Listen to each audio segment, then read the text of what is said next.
Okay, today I'm going to be starting on removing and replacing the wheel bearings. This is the very bad one that has to be replaced in order to be able to even drive the car.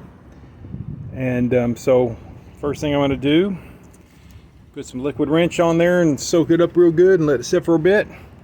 I've bought a tool to help me install, or I should say remove and install these hubs and bearings. I've never done this job before, so it's going to be very interesting. It's supposed to not be a big deal, but we'll see. I bought the cheapest tool I could find, and it was still 120 bucks. Reviews on it weren't good. Basically, it can't take the strain, is what they're saying, but we're going to put it to the test. I bought it on Amazon, so if it doesn't hold up, it's going back. I got 30 days. All right, anyway, let me get started on this. Okay, so for this job, I should say I asked GPT what the best bearing to buy would be, and they said Timken. That's the AI chatgpt.com. They said this would be better than a generic one. I'm also going to be replacing the circlip that holds the bearing in place, and the hub is also going to be replaced. I'm not going to try to salvage the old hubs. They're a pain in the ass to salvage if you don't have the right equipment, and guess what? I don't have the right equipment. So I'm just going to replace them.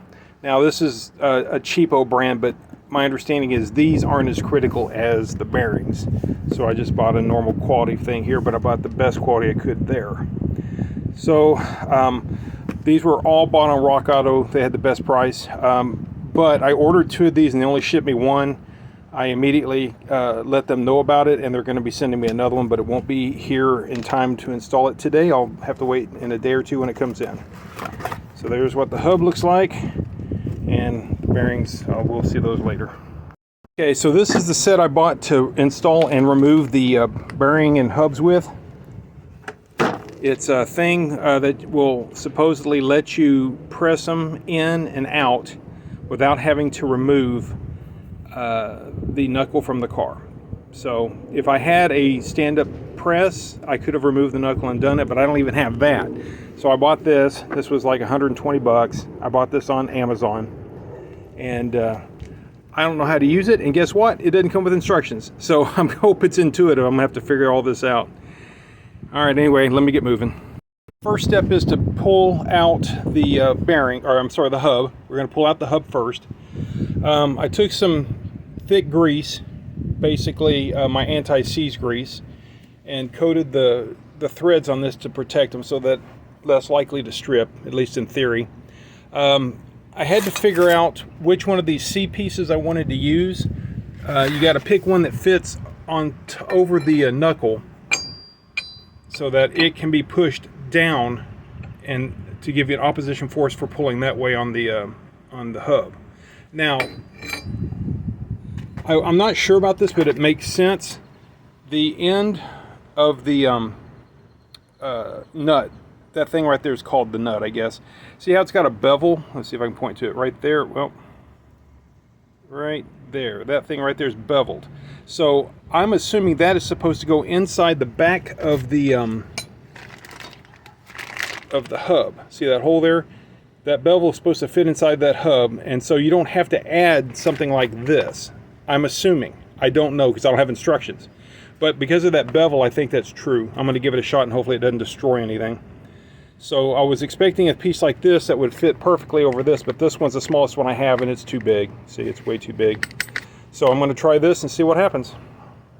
Got it out, and it was not difficult at all. Now, the reason I didn't want to try to reuse these is you see it leaves the race behind.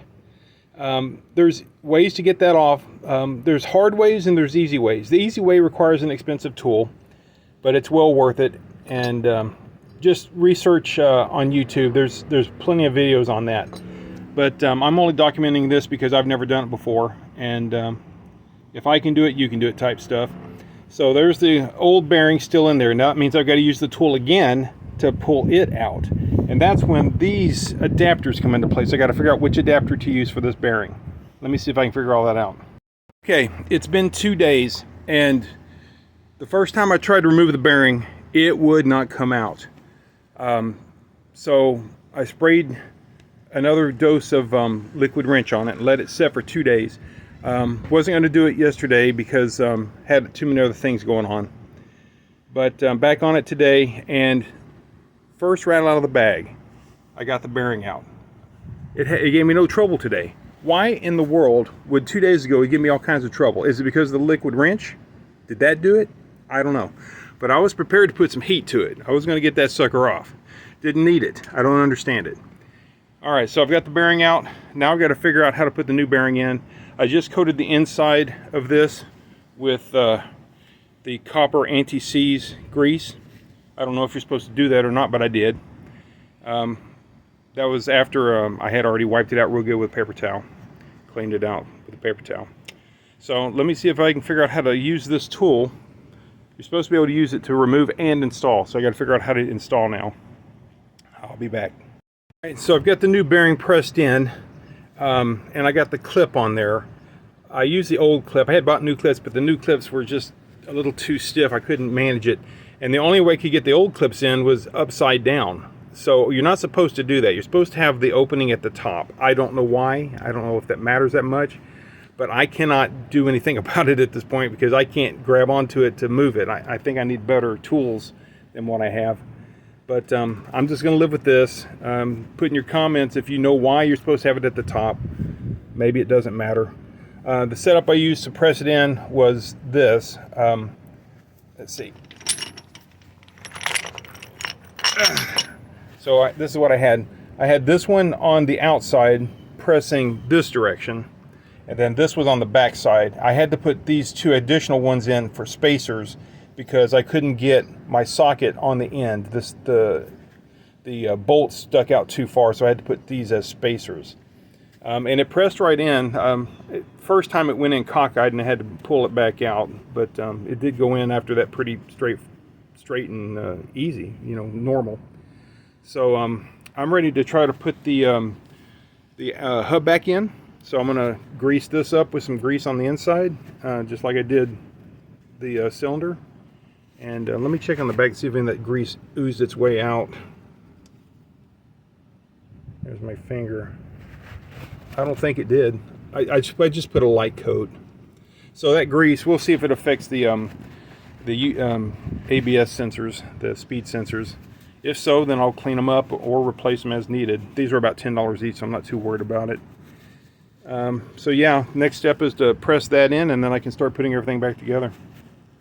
Okay, the hub went on without any trouble at all, went right in. But this is disturbing. There's quite a bit of play in there.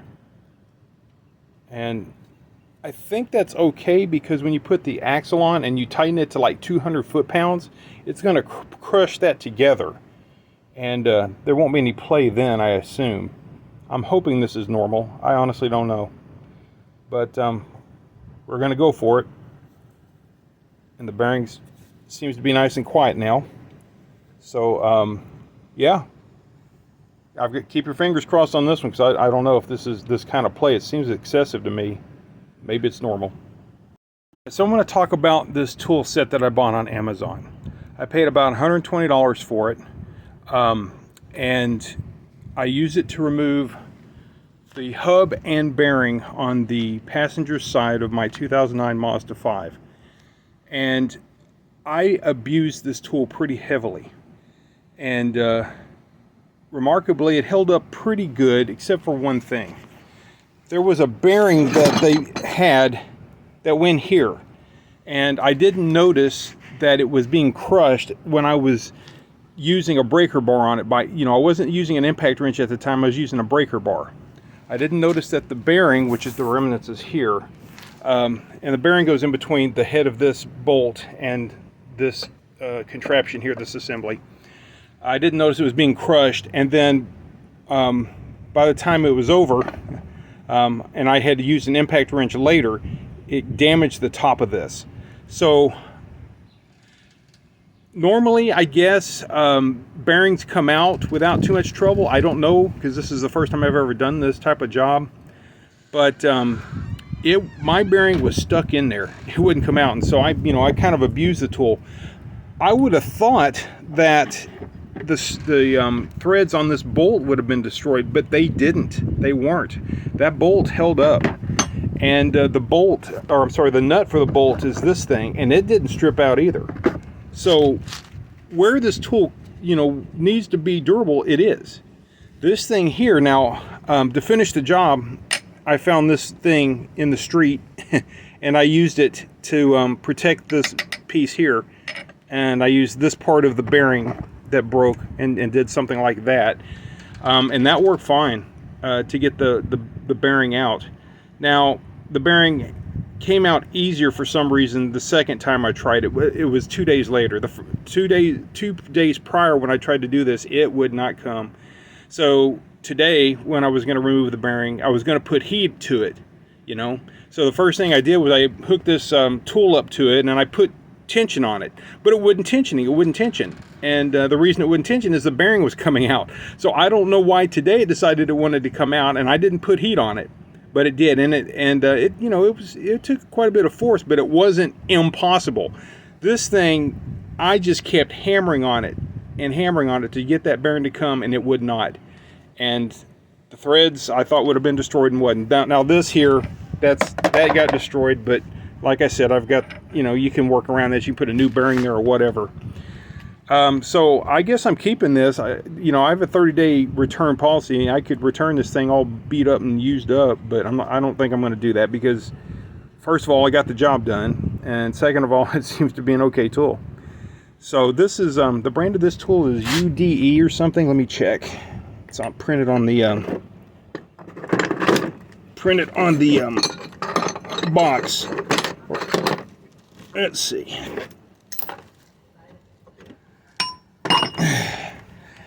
So DNA. Turn the phone around. DNA. That's what I bought, and made in China, of course. So the first thing that was wrong though was this pin was missing for the hinge, so I had to put a long bolt in there, a long lag nut or lag bolt in there to make the hinge happy. This side was fine. I don't know why that wasn't in there, and the pin wasn't loose in the shipping package that it came in. But so yeah, this worked out real well for me, and I just wanted to share that. Of course, your mileage may vary, and you might be more abusive to this thing than I was. I don't know. Anyway, that's my review of this, and I give it, I guess I give it a thumbs up. So I've put the wheel back on. It's not completely tight yet, but it's back on. And so that job is done. And I've put the tire on this side too. It's just on there, just snugged. Let's do a test to see how the sounds are now.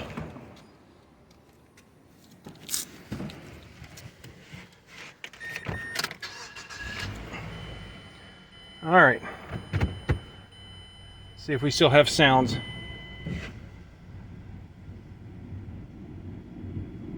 Yep. We still have sounds. Now,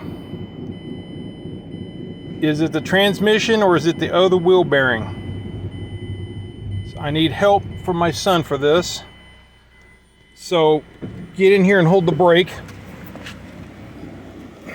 Oh, wait, just let it spin for a second. So I can hear the noise. Hopefully it's being recorded. All right, so tap on the brakes gently. All right, I'm gonna hold the wheel. Oh wait, go ahead. I'm gonna show that the other wheel's not spinning. So this wheel's spinning, but because of the differential, this wheel's not spinning very much. In fact, there you go, it's not spinning at all. All right, so go ahead and hit the brakes. All right, take your foot off the brake. All right, so now I'm holding this so it's not spinning. The other wheel should be spinning, and I can hear it, but I'm not hearing the grinding noise. So this bearing is bad too. The driver's side bearing is bad too. Maybe it was the one that was bad all along. Probably both were bad though. All right, go ahead and shut it off, Thomas. And that's it. So this wheel bearing will be next. Okay, so I've got the car back together. I got the driver side wheel back on, and I didn't replace the bearing yet. I think it needs to be replaced though, but the axle nut was just loose. It was barely on there. It was I hand tightened it, even. So that was the problem, the primary problem with all that weird noise I was hearing, I bet you.